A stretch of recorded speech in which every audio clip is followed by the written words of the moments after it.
get out of viewing these things in terms of a holographic model that you don't get from some of these other perspectives? Well, there are two implications or two added insights. One is that, you know, the science that we all learned in high school science class does not allow us to understand these things. The holographic idea is really the first sort of scientifically couched idea that says, here's how these things might be possible.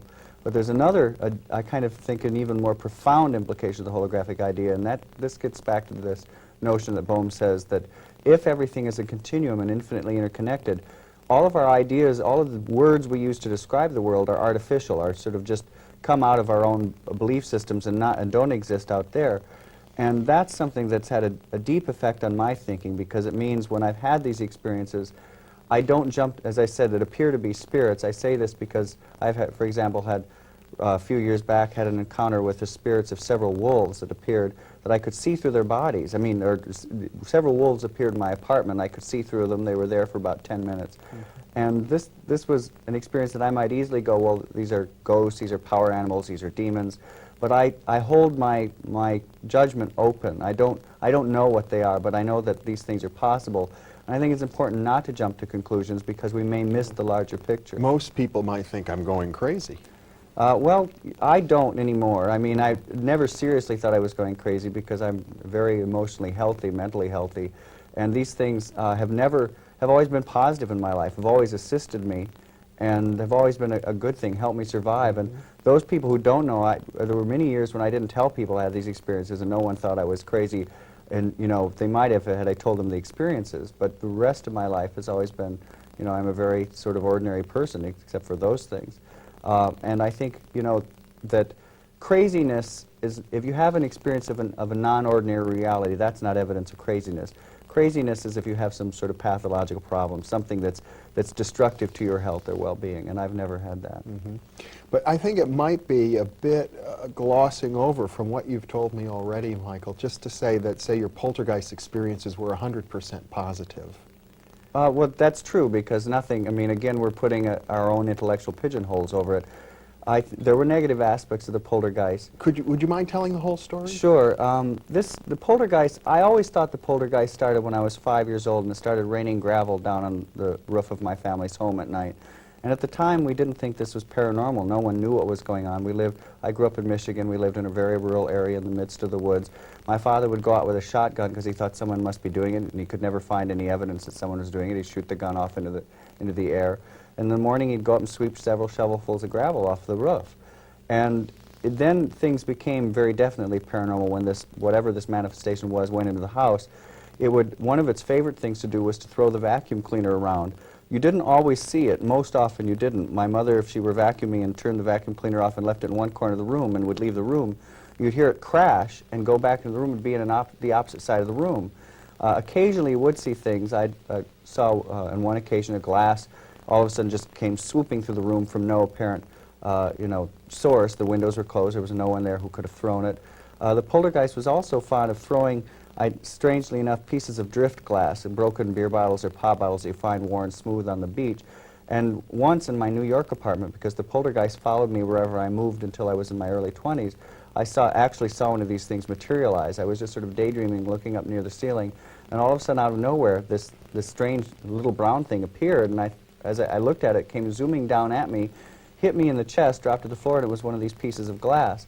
And so these were, you know, extraordinary things, but at the same time, I and my family became so accustomed to them. I have two sisters that if we'd be playing, because another thing the poltergeist would do was stomp all over. It'd stomp up the stairs, down the stairs, through the rooms. You hear bang, bang, bang, bang, bang. And if we were playing, it got so, if we heard something stomp up the stairs and glanced over to the stairs and there were nothing there, we'd just go back to playing. It was so mundane, a part of our existence. And you said they did have negative aspects. You know, it wasn't all positive. That's true because one of the things that I discovered and has caused me to believe that the poltergeist was an unconscious psychic projection of mine is that it was always colored by my moods. And most of the time I was in a good mood and it was mischievous. It would do silly things, like one morning I woke up with dried spaghetti noodles all over my chest and no explanation. I lived alone and unless a burglar broke in, boiled some noodles, you know, and threw them on my chest, I don't know where they came from, and I have no history of sleepwalking or anything like that. Another instance, it took all of my socks, draped them over the plants in my house, silly things like that. But if I were in a bad mood, if I were going through some sort of rough time in my life, the poltergeist became nasty. And there were a few occasions, not many, where stigmata-like bites would appear in my hands. A couple of times, needles, metal objects that were halfway between nail and needle would appear out of nowhere, just zoom into my flesh. This only happened twice. And things like that.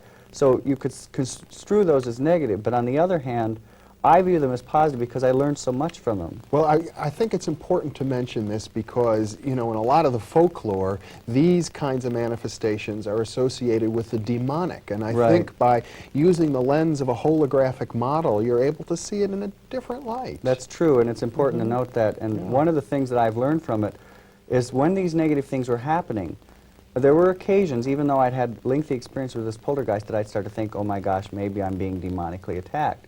When I believed that, it started to manifest even more as a demonic attack.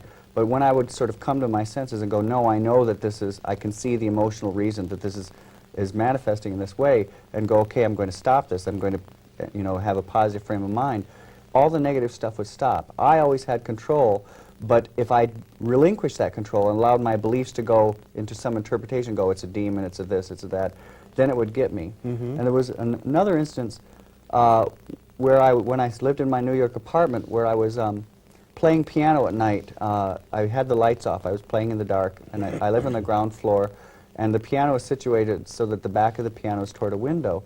And as I was sitting there playing away, all of a sudden there was an intense burst of light in my face. It was like a flashbulb went off right in my face.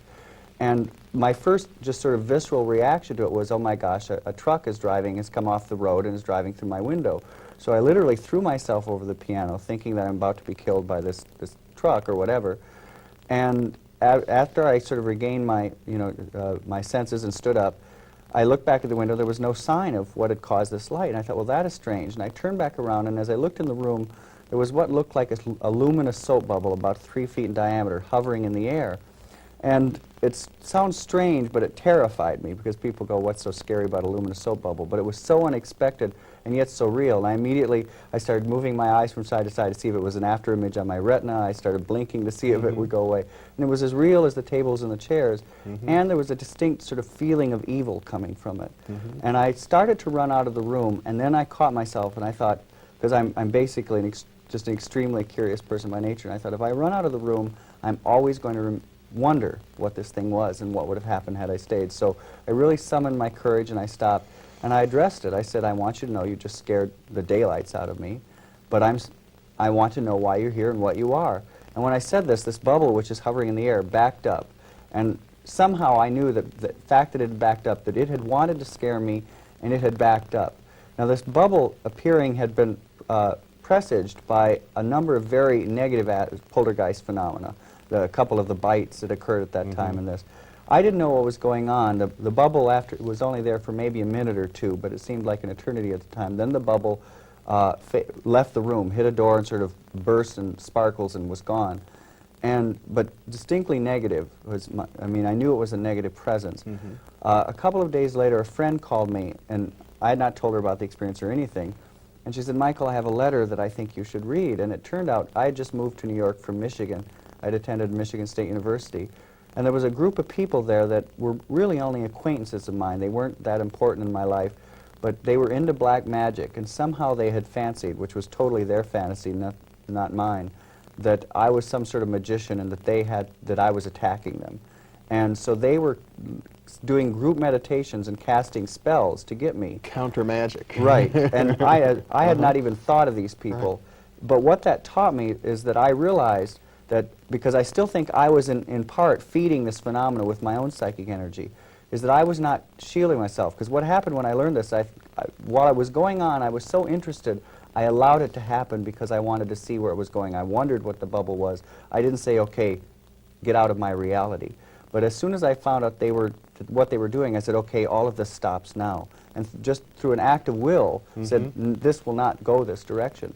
And as soon as I put forth that act of will, all of these things, the negativity ceased, and the poltergeist resumed its harmless aspects. And what that taught me is that, I'm sometimes asked, do you think people can cast spells or can exert an outward influence to you?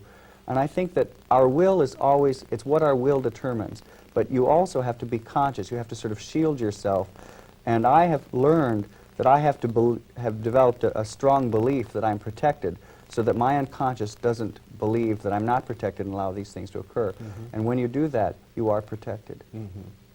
So your sense is that these various events are taking place at another level of reality that's related to the holographic model. I do. I think that they're not just hallucinations, and I say that because I've had equally extraordinary experiences where there have been other people present and seen the same things. But what's interesting is, again, you know, as the holographic model says, there's no division between the brain, our thoughts and the world out there, is that they always have some sort of psychological correlation with what's going on in my life. I can look at them and I can go, the reason this is negative is because these people were casting spells. And there have been event after event after event, or the reason the poltergeist is negative is because I'm going through a bad period emotionally. And so I've discovered that they are psychological exteriorizations that become real. And I say that because, as I say, I don't believe they're hallucinations because other people have witnessed them with me. And the only explanation in my mind is that our thoughts do project into reality on occasion, do bleed through from the subjective to the objective. Now, I want to explore with you more carefully the nature of the poltergeist entities themselves and these other realities. And I think a good way to approach that would be to step back for a minute and talk a little bit about what is life, what constitutes a living being. Well, again, we're getting into this area of conceptual pigeonholes putting over, you know, on the universe. Right. And it's interesting. In another book of mine, I address this issue at some length, Beyond the Quantum, because if you think about it, how can you define life? You know, every time anyone has tried to come up with a definition, well, life reproduces itself, it uses oxygen, whatever your definition is, you can always find something that doesn't seem to be alive that fulfills those criteria. My 6th grade science class, my teacher gave a list of things that categories or qualities that she said, this typifies a living thing. And it occurred to me that fire fulfilled all those qualities. And I said, you know, excuse me, does that mean fire is alive? She said, well, no, obviously not. And I said, well, how does this, you know, mesh with your definition? And this was addressed a few years back in a book called Life Beyond Earth by a physicist named Gerald Feinberg and a biochemist named Robert Shapiro, where they try to come up with a definition of life. And in a strange kind of way, they arrived at a definition that, in my mind, says that everything is alive. They don't quite interpret it that way, but they said life is, the more ordered a phenomena is, the more that you can assume it's alive. But again, order, how do we recognize order? Order is something that we recognize with our heads. And in quantum physics, there's, like Bohm, for example, says that electrons appear to be alive, and he's not alone. There are a number of physicists who think that every portion of the universe is alive. And I think I've come to believe that every small fragment of the universe possesses some life, that it is a manifestation of life, of some kind of consciousness, not a human consciousness, but some kind of consciousness, and you can't draw a distinct border between what is alive and what is not.